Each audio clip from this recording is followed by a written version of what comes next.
feel-good guitars, we made the decision early on that the only new guitars and accessories that we wanted to stock would be made right here in the UK. This has now inspired us to make a YouTube series where we take you with us to visit the places and the amazing people who make the products we sell.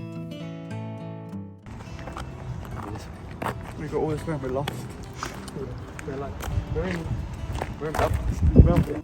We decided to start with the company that was furthest away, so come with us to meet the guys at Kithara Guitars in Larne, Northern Ireland, and see our 2 new guitars that will be in stock very soon. Enjoy. See you again. He's actually doing some real work. How's it going? Good to see you. See you. Good to see you. Yeah, doing well. Thanks for coming, Chris. Nice to meet you. Obviously, pretty much exclusively like used stuff, but we're at a point now where we want to just transition just to buying and selling like bespoke. That's the plan. And what's good about it, because we're just online, because like we can just put that money out there and see what sells.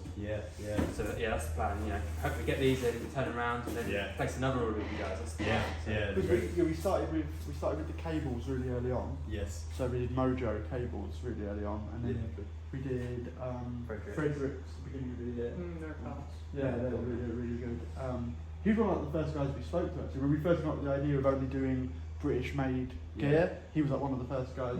And like, I was sold he has that big black fuzz pedal, and I love mad things that sound like a nuclear bomb being. I was like, this guy's so cool. And, so he was the first, and then you guys and Fidelity guitars. Oh, class. They're awesome. Because I love single pickup stuff. And We've had a few chats with is it Matt? It's all, loads of mats. Was this one the It was, that's my personal guitar. That's what I just. Very cool. What I love, because we've taken that to obviously like guitar shows and took it to NAMM and stuff, so it has aged very quickly. So it's quite cool to see like how your guitars will. Well, with the checker in, you mean? It will just kind of do that thing, which is awesome. That's like a prototype sort of roasted maple neck we were working on as well. Yeah, that one's been all over. How long ago did you make this one? 2 years maybe, 2 years ago.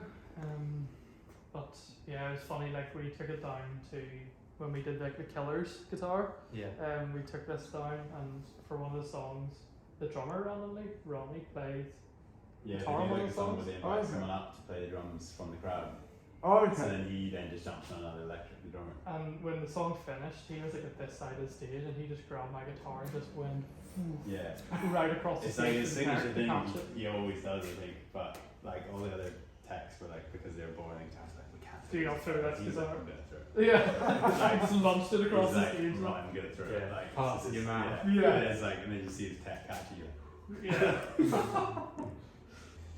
The Grand Tour. This will be over very fast. So are you both hands on making stuff, or do you get to sit behind the desk? No, I'm just really on behind the desk. I'm not even actually here very often. I work remote most of the time. So I live in Edinburgh. Oh, cool. I'd be here like maybe a couple times a month. This is usually, it's already in the month, so we're actually more doing the woodwork and stuff at the minute, and then towards the end of the month this will be full of guitars that are doing like final setup and everything. So this is where I do kind of setup, soldering, everything. So obviously we also do repairs as well. So that's gonna be those Mojo foil buckers, the big huge ones. So massive footprint on that guitar, like, and then same spec as yourself, just with the rosewood neck. We do all of our soldering setups and everything in here. It's very dark and MIDI today, but keep it nice and chill. Taylor with the broken headstock.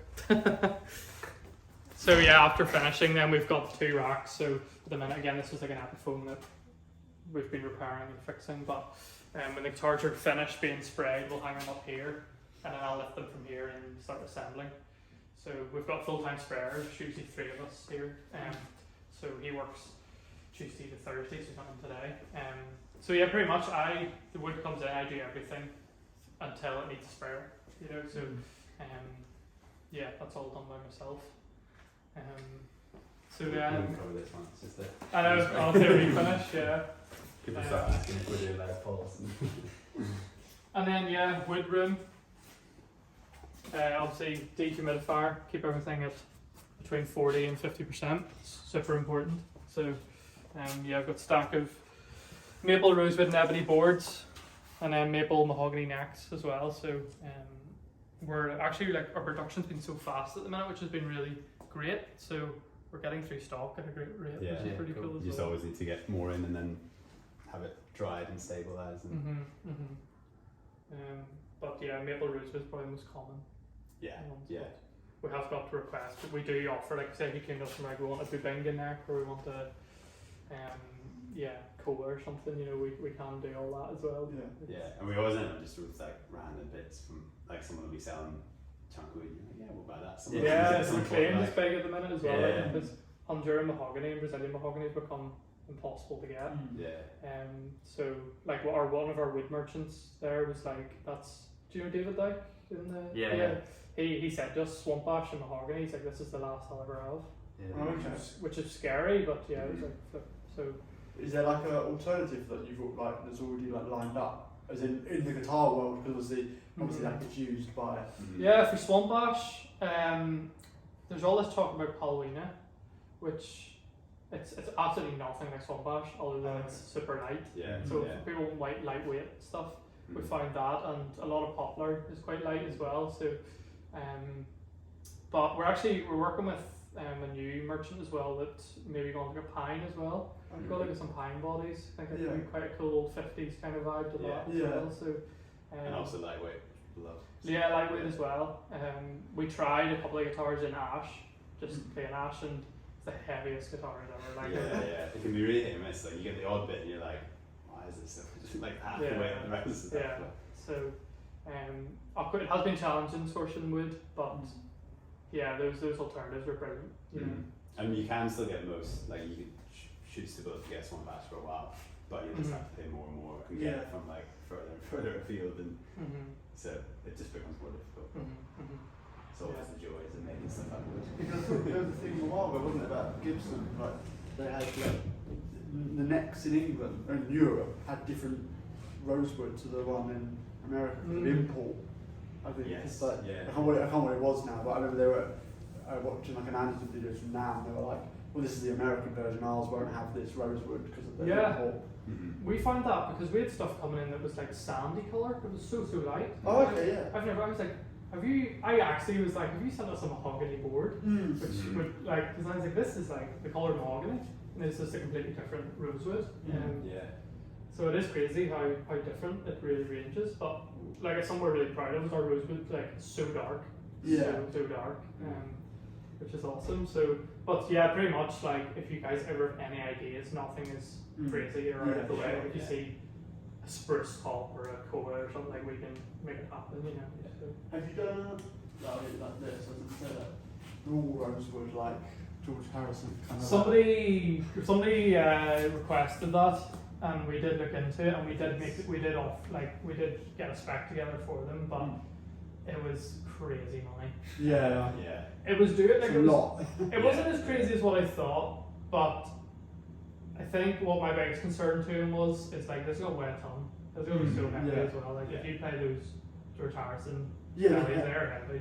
I think they're like the new ones are actually chambered. And then they're laminated with the maple strip in the middle. Oh, okay, I think that's how they do it. So we kind of said we could do something like that, but maybe it'll come through. I don't know. I know. Sourcing that would be interesting. I kind of don't want that to come through. Yeah, and then spray shop.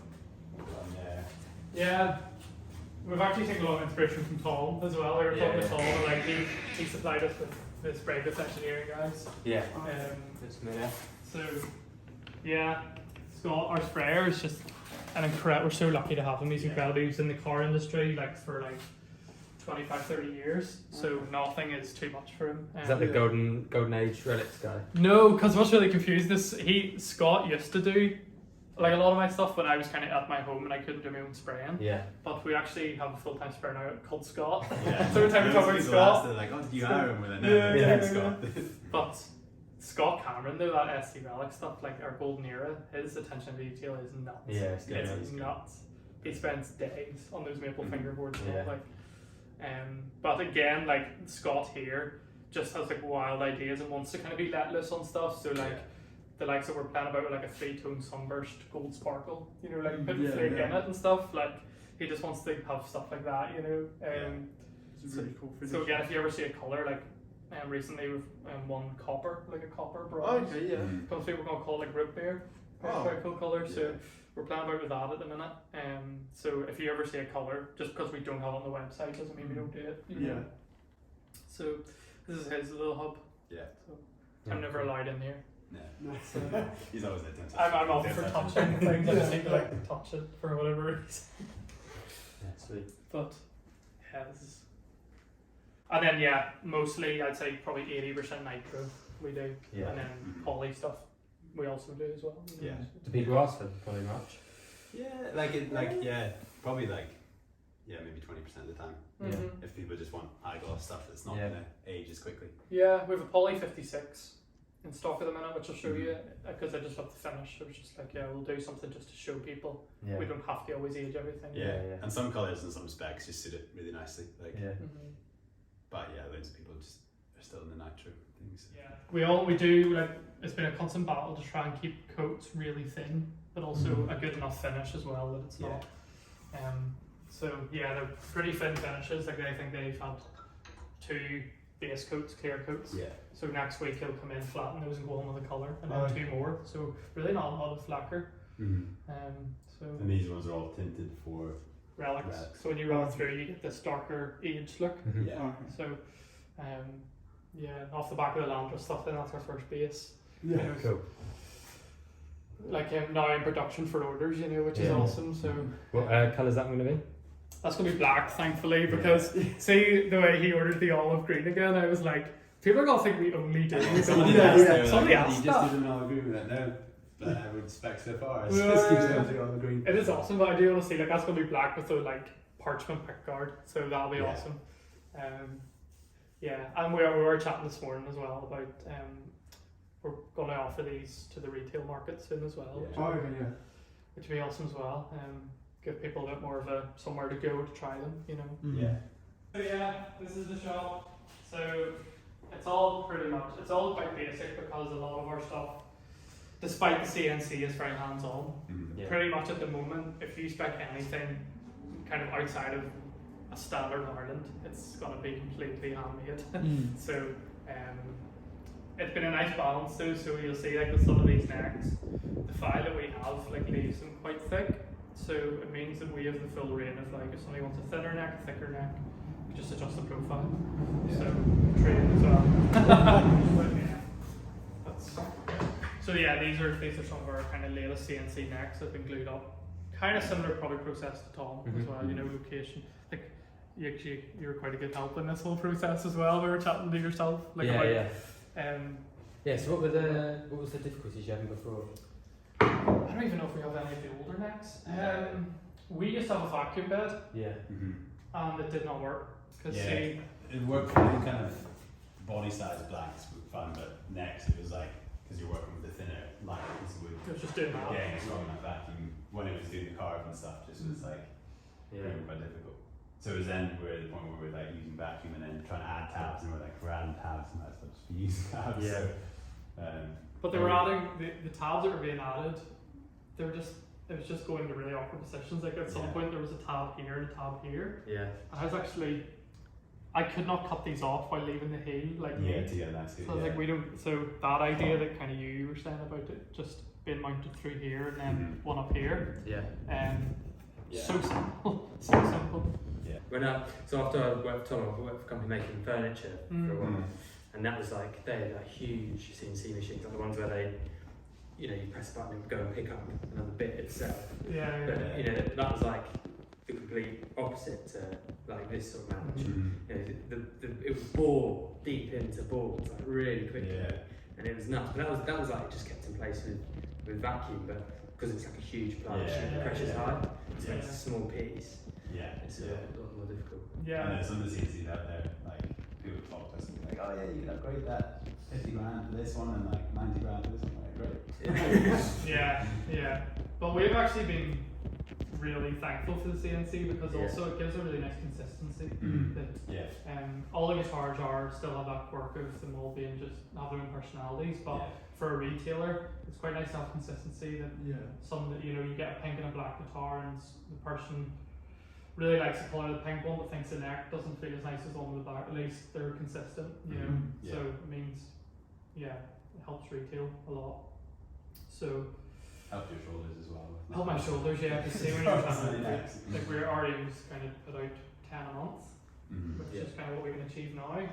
But see trying to do that when you're standing over a pan writer and doing your truss rod and having to like literally stand and carve every single one from a rectangle. It was backbreaking and just wasn't actually physically possible. No. It was either get the CNC or employ another person, which obviously makes more sense financially. Not have to give that sick pay. Literally glued yesterday, so we need to do a lot of cleanup. And how'd you put the dots on the side? calipers and measurements. Okay. So have looked at that. I think Tom was talking to us about. Yeah, because we put them in a slot, so we could put the blank in a slot, and then it was quite precarious because we'd have like I'm sure you said, but like you've got like big MDF slabs that you'd locate. Yeah. But then if you if they're slightly off, there's so little material, it'd be it's a bit precarious. Breaks out, yeah. That is something because it is actually quite time consuming, like measuring this way and then this way for them all.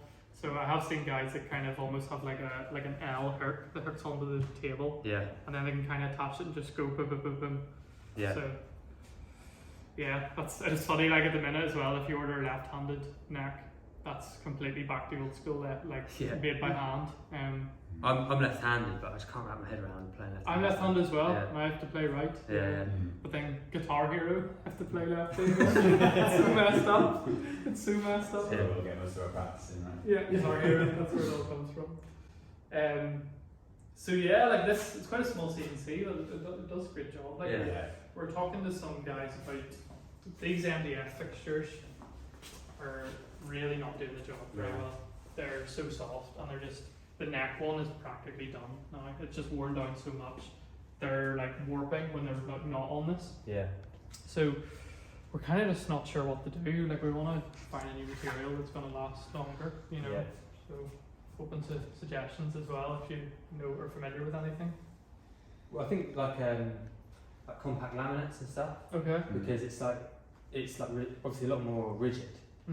MDF's good for the board because obviously you're constantly leveling it. But the actual compact laminate would be like it's like you could use. I mean, sometimes they make CNC actual load bearing parts out of it because it is quite rigid. So and you can still mill it if you need to level it. So stuff like that. Yeah, big few options. Yeah. This program we had to make all these mahogany inserts by hand as well. Oh, really? Why did you make them this shape? Look, like why are they this shape? It was horrendous because I was like, okay, so I was like, I don't want to get another MDF board because I'm not making all those again. Yeah. Is that Luke? Tom's Luke? Yeah. He's good. He's so good. He's good, yeah. He did. We literally sent him photos and images and measurements. Yeah, he's never had a physical guitar bar. I know. But it's a bit bonkers because he mocked something up and no prototypes. We're like, it fits. Do you know what I mean? He got that first time. We changed nothing on that. Yeah. Maybe the tuner hole size, but nothing. Yeah. I was like, that's nuts. Yeah. I think most of the areas were because we'd given him the wrong measurements. like the truss rod depth is wrong. What we gave him, No, it's awesome because still our 56 model and our Astro model are still cut with template by hand. So it's quite cool as well because Scott has come in as a sprayer, but he's now like carving contours and belly carves and all, which is awesome. So it is kind of that second set of hands that I've needed, Yeah. So must be as well with the scaling with the more and more like retailers and private customers. Just need that extra a few more bodies. which is so often asked about. This is all made in house. Okay, yeah. As well, so such a nice material to work with. That it's awesome because it's like because of our gold foil pickup, it's square, so you need to chisel a lot of this here out, and like see as the chisel, it just chisels so well, it's so soft, and we love that material. I think it's awesome. Yeah. So, Or one of the most common requests is like, where do you get it from? Where can I get it? yeah, no, that is like our only like biggest secret. It's like that's literally the identity of everything we do. It's like that one material. That's So we're against time. We want to get this here finished up for the killers are coming at the end of the month. So we want to bring that down to them again and be like, here is this nice shiny guitar. Yeah, cool. So again, that's one we're going to try the bronze on. Yeah. Yes. How do you guys usually make those sort of connections with people? Do they reach out? Would you reach out to them? Yeah, it's been a mix, huge mix. Like they were one of the first like big ones that just randomly reached out. Yeah. So kind of to the point where we were like, that's not a real email. Like we just got an email through being like, hey, I work for the Killers. Like they come in Dublin, found your guitars, and they want you to come to the show. And we're like, oh, okay, sure, whatever. And then I looked up the guy, and I'm like, oh, he does actually work. Yeah. So, and then they were just like, great. I think like Ronnie the drummer just found us on Instagram. Yeah.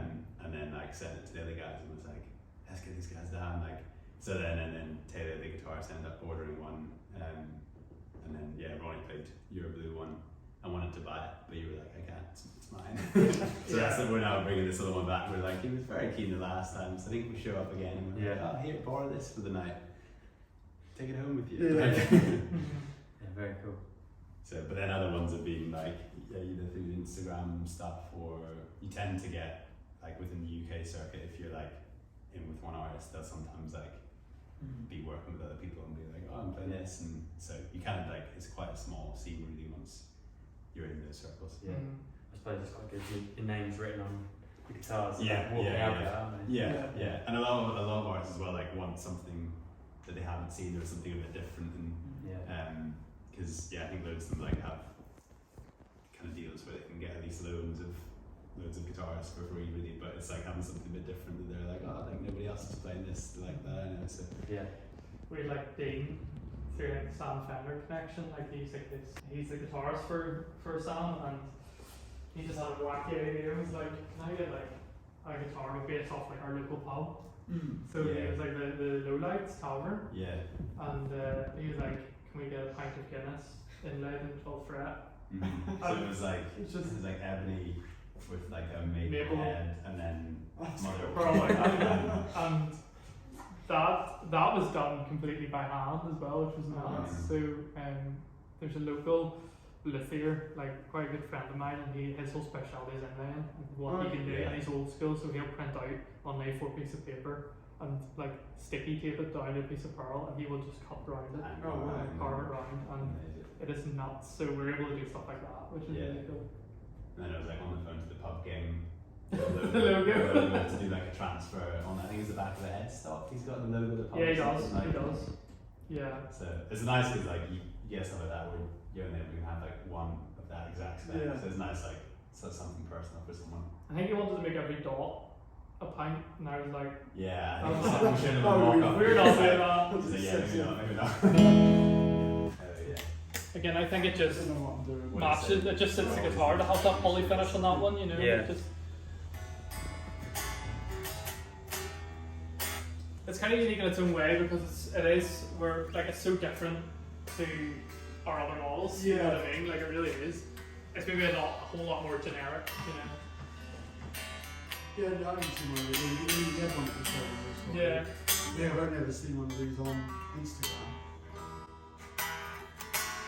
That's really funny how that came about. I was watching Glastonbury and the 1975 were on. Oh, okay, yeah. And he came out with like a 68 Firebird, like not reverse, and the red and the white and the black P90s, and I was like, I'm gonna make one of those, like our version. So I got the colour, that Dakota red, and I was like, I'm gonna make our own version. So we never really do a lot of red randomly either. So it's cool. Yeah, cool. So this is 156. Is that the 156th one? It is What number are we up to now then? 166 now. So it's a lot of guitars. yeah. I started in 2018. I decided, 2017, 2018, I decided I wanted to get into this. I went to a liturgy college and learned all about. I started making. I made about 5 acoustic guitars to begin with, and the number 1001 was an acoustic guitar, and it was like flipping expensive to build initially. So I was like, I need the money back, so I sold it to like a friend who then moved country. with the Yeah. guitar. We've tried multiple times to buy it back, and he's like, no, I'm gonna keep it. It was back for a setup. We did a setup on it, and I was like, I will offer you like I think I sold it for like 800 quid. I really didn't Yeah. sell it very much. And I was like, I'll offer you like probably like the new price now for it. And he was like, no. Like, I'll make you another one. I know, yeah. He wasn't having it. So the first 5 are acoustics. The next 4 are ukuleles, which is hilarious. So like I really tried everything. And then first electric was actually Cathal Murphy, who you see on our page a lot. Yeah. He has an Astral, and he's like a Glasgow based, Edinburgh based. Singer songwriter, he's so good. He kind of uses that sort of baritone heavier. Stuff. Yeah. And then from there, met Corey Wong and Ariel really soon on in the novel process, and that's kind of where the electrics became shaped around. Yeah, Ariel's got Ireland #1 from Canada, and then, but yeah, 2020 was probably like from like 15 onwards or something like that. Yeah. And then, because I think we did a roughly like 60, 70 guitars last year. And then this year we'll probably do close to 100, I think. Thereabouts. Yeah, I started like in my house, like in a converted garage, converted workshop. And that tour was even shorter. Yeah, that tour was right. It's like, you could do it all just by swiveling. Like. It was so funny because we were stocking some retailers at that point as well, so it's hilarious. You were like sitting in my garage, like on the laptop. Yeah, I know. But yeah, by 2020 then it became more of a, I was like, this is actually like a business now with like numbers and accounts, and so then that's where Matthew came in with the business as well, so brought him in 2020, and the two of us then just kind of run from there, you know. How did you guys meet them? From friends really who kind of almost jokingly started matchmaking us quite early on. I was working in like kind of business development stuff for a small tech company, and then like the friend who introduced us was like, like Chris needs someone to run his business, and like you look pretty bored in your company that you're in. So like and then it was a couple months after that we actually then started seriously chatting, and then ended up kind of starting to work together. Like 3.5 years ago or so now, which is flown by. Yeah, really feel like, It feels like we've been around forever as well, you know what I mean? It's like both sides of it, but Also, time seems to, I feel like if you did anything between, because obviously we started this between 2020, and is that team time seems to be stretched out? Like that feels like 5 years. But whereas at the time before that, if you tell me 2020 to like 2018, I'm like, that's nothing. That's like that time went like that, but I just feel like it seems longer, I think, because there's been so much space. Yeah, it's all aged us. Oh yeah, it's like so mindful as well, even like for your own shop, to like, I've been awful like comparing myself to guys that have been around 15, 20, 25 years and being like, why are we not getting the interaction they're getting? And then it's like, hold on, you've been around for like 4 or 5 years. Like, this is a tiny like lifespan, you know. That's it. Whereas the same thing with us is you got to like just focus on what you're doing. Because there's a couple of shops that like we like look at and like we take like inspiration from, but clearly either they've had a huge investment at this point, or they haven't started the way we've started by just fixing up old guitars, selling them on, and you've got to kind of just remember that. We were talking about shop earlier because we want to have our own shop, but where we are at business rates, it's just where are you based? We're in South East London, so like kind of it's expensive. And because we'd like to have we want to stick to just doing British brands, because we early on we thought about Fender and Gibson and stuff, but I work for a music shop, so I get a good like lie of the land quite a lot, and I felt that wasn't the way to go. Like it's a shop called Musicland. It's mostly a piano. Most of my days I'm driving a van moving pianos. So, and I run the guitar sections. That's like my domain is I run that. So it's kind of I was enjoying that. So I was like, and Ed was working with me on Saturdays, and he was working for Tom. And I told him that I wanted to have my own guitar shop because I was running a guitar shop in a piano shop. I thought, well, I want my own guitar shop, and it kind of grew from there. Between us, Jack and I have carried a lot of pianos upstairs. Which isn't fun. No. Not fun. No. Don't do that. Yeah, so if you And can. I was always Or wondered. drive a van in central London. Like, Yeah, it's yeah. like, Stressful. Too very stressful. Yeah, absolutely. No, but like I was even like being like on the page and stuff, and like it all looks insane. Like I love like the whole aesthetic of your page and your brand. oh, cheers, yeah. Yeah. Like there's such a nice, just like aesthetic about it. Like just how you thought about how it comes across in videos, photos, and all. It's like it's been awesome. It's kind of refreshing, and like what's been like a very kind of old school industry we've kind of found as well. Like it's it's quite cool to kind of see that vibrance. Well, I think one of the things was I have a huge respect for who I work for, a man called Brian. He's really like, in the way the music industry's changed, like the sales in like internet, and he has battled, like he has really and I have a huge respect for him. But his obsession with like Chinese deals has got on my nerves a little bit over time, where he has sold it to me, and I'll sell them. Like I'm quite good. One of the reasons I started this business, I'm quite good at selling guitars. If I had a skill, it's that. But I was very much like I like selling second hand, and I got very, and this whole thing of British is I'm looking at like a lot of the guitars. I was like, I'm a bit bored of these Chinese. There's only so many Chinese straps in the world. And I was worried that too many of them just end up on a. I think kids give them up and they just end up at like. We've got a stag body knocking around that we're going to do a project with. And I do that. If I've got an old Chinese one knocking around the shop, I'm taking that because I hate guitars going to the dump. Or even if it is just a Chinese one that's, I can't handle it. I just can't have guitars going to the dump. Maple. Yeah. And we've quite a big stock of it. Has all come through as flamed, figured maple. Yeah. And so it means even the standard stuff at the minute, everybody's getting figured maple, Oh, which is a really nice kind of upgrade that's not even an upgrade essentially, you know. Yeah, sweet.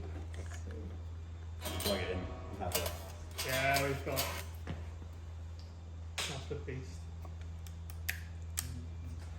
That's wicked, isn't it? Yeah. Think that'd be a popular one? Oh, for sure. Yeah. Like, I already had like ideas as well. Like there's like Foy Vance's guitarist, quite local, and I was like, you have to come down and check this baritone out. Just see, especially see like recording studios and like session musicians, like what that adds to people's kind of tonal. Yeah, it's always just getting people to play them as well. Because people are like, oh, standard scale baritone, like it's kind of trying to get their head around like over a bridge if they're like, oh, I don't play baritone. We've got a mate / customer that we sell we sell pedals for him, and we sell him stuff, and like it's just a cycle. And I'm sure if I put this in his hand, if I just give it to him, he won't be able to give it back. So I'm gonna get him to shoot a video for us. And then I might just leave the room for a bit. Oh, well, if you want to part with some money, it can be yours. And just play regular chords, and I love this. Yeah, that's become like sort of the sort of thing. You see that pattern, you kind of begin to kind of associate with our brand, which is pretty cool as well. Like it's been quite. Well, because I saw that you obviously did the option with just the thing, but I've seen so many with it. I was like, No, I think it does help it stand out more. Because you then like I think the ones that are just like kind of maple on maple, you can't see. Did you say on your Instagram that this is the first time you've done it with maple? Yes. It's our first like kind of. I always call it like aerial spec. Like, this is our first one with a maple board. Which I said to Ed, I was like, did we plan that? I was like, because you said it on the story. I was like, and he's like, no, it's as everything we do, it's an accident. It's insane as well. Again, you'll probably find it has a bit of fingering in the maple neck as well. I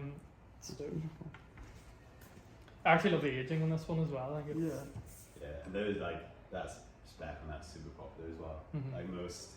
Like a lot of shops would end up getting one of those as like the first batch, and they tend to be the first ones to sell often. Like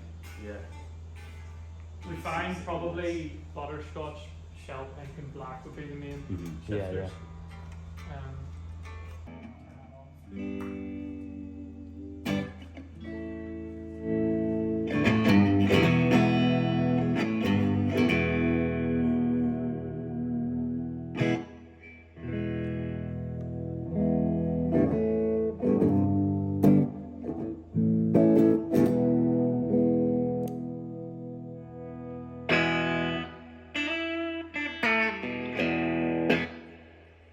Cool. That's very cool.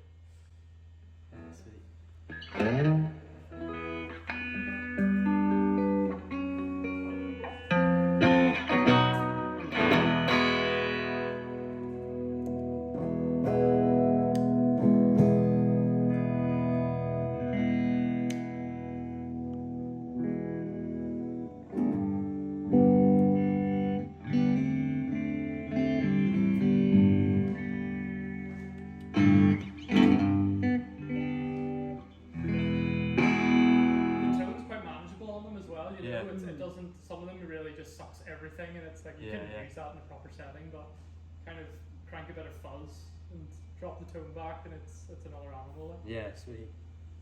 I think that looks awesome, doesn't it? Yeah. Your head, doesn't it? Yeah, and there's got Mojo as well. They only do Bristol for him because his one seems slightly smaller. But from where we are in London, we don't want to keep going to the same location. I think we might be in the London film. Is it like Okay. when is it again? I've got October, yeah. Oh, we'll see you there. Yeah, we're chatting to them. The guys yesterday were like, oh, maybe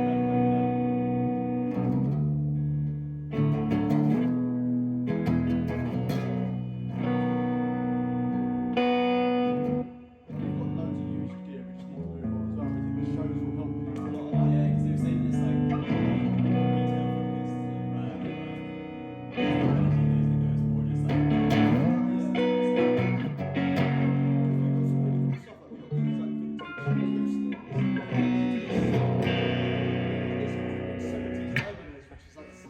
Yeah, that is probably one of the coolest guitars in the world. Love that. Yeah. It's one of those ones that you just keep playing. You can't put it down. Yeah. Like, I love that. It makes people play a certain way. Yeah. I was glad as well with that one because like we've only recently probably done more of the Chicago kind of the first baritone hardtail ones we've done. Yeah. Because you almost always be with big string, which works great, but like you've seen playing that, you youngsters don't need it as well. Yeah. It's like Yeah. cool just having the hardtail on that with the double humbuckers, like Yeah, awesome. it's just such a beast. I love silver straps anyway, whether it's baritone or not, but Yeah.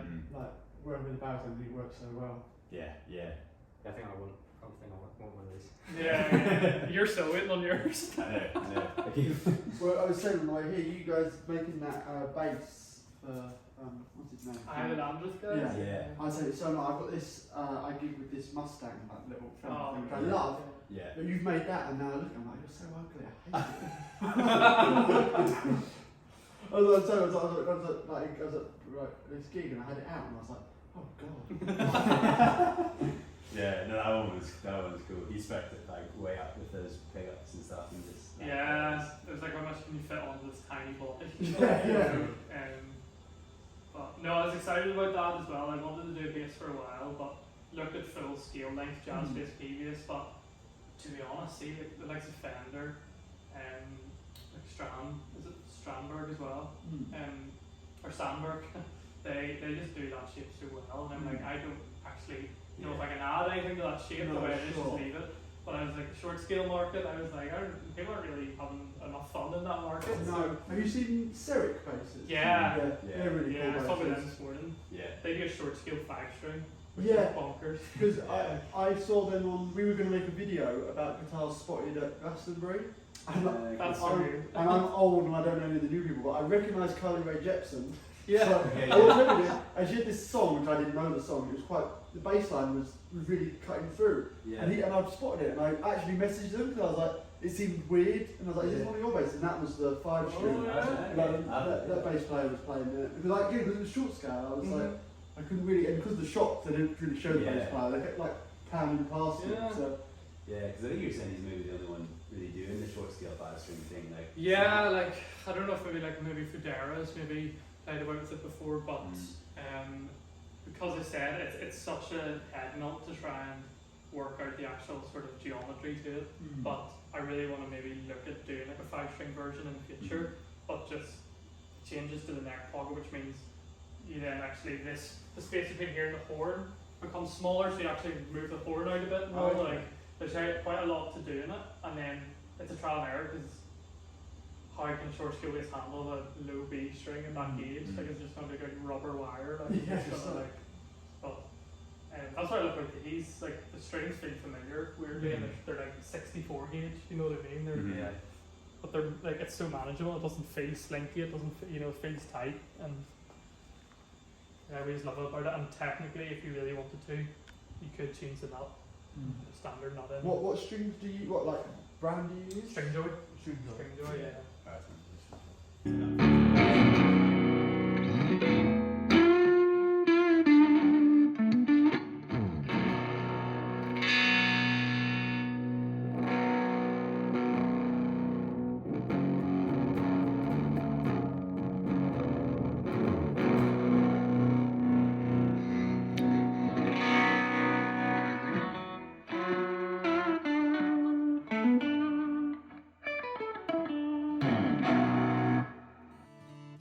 Thank you for watching. If you've enjoyed this video, then please leave a like.